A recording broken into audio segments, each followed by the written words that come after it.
Hi guys, welcome to Financial Health and Wealth, where we educate you on the various ways to improve your life financially and to live long, healthy lives. So today, we're going to talk about how to save money for a big purchase. And if you'd like to see more of this type of content, then like, subscribe, hit that notification bell, and you'll know about future videos. Let's get started.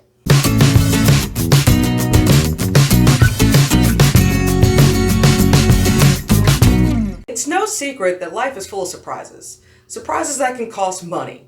Sometimes a lot of money.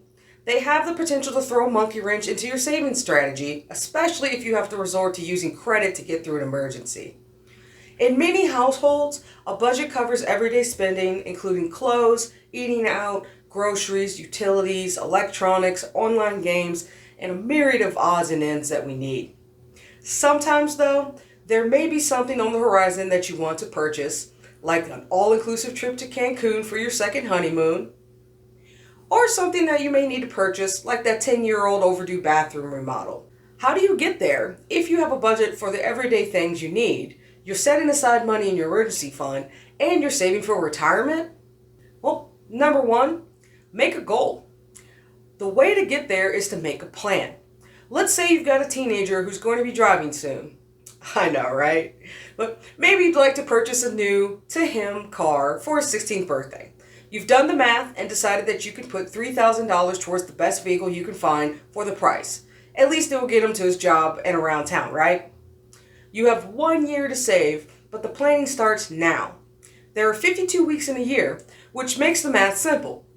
As an estimate, you'll need to put aside about $60 per week. The actual number is $57.69, but we'll just round up. If you get paid weekly, put this amount aside before you buy that $6 latte or spend the $10 for extra lives in that new phone game. Guilty.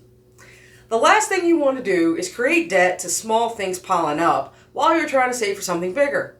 Number two, make your savings goal realistic. You might surprise yourself by how much you can save when you have a goal in mind. Saving isn't a magic trick. However, it's based on discipline and math. There may be goals that seem out of reach, at least in the short term, so you may have to adjust your goal. Let's say you decide you want to spend a little more on that car, maybe $4,000.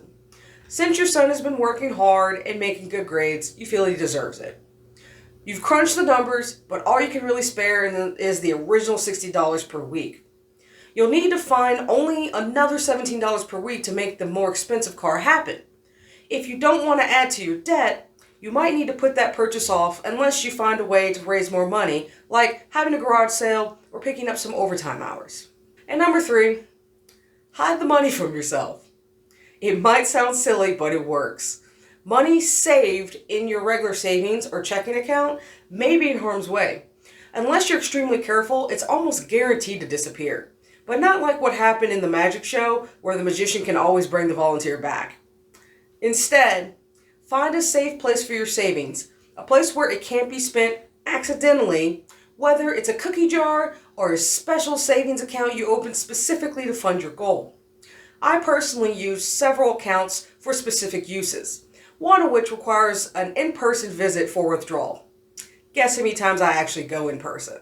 Pay yourself first when you get paid. Fund your savings account set up for your goal purchase first.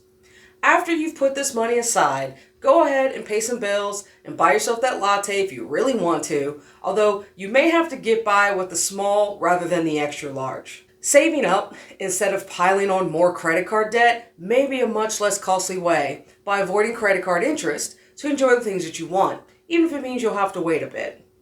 So, thanks for watching, and as always, hit the like and subscribe buttons and keep getting future content, and go ahead, tap that notification bell while you're at it. Enjoy the rest of your day.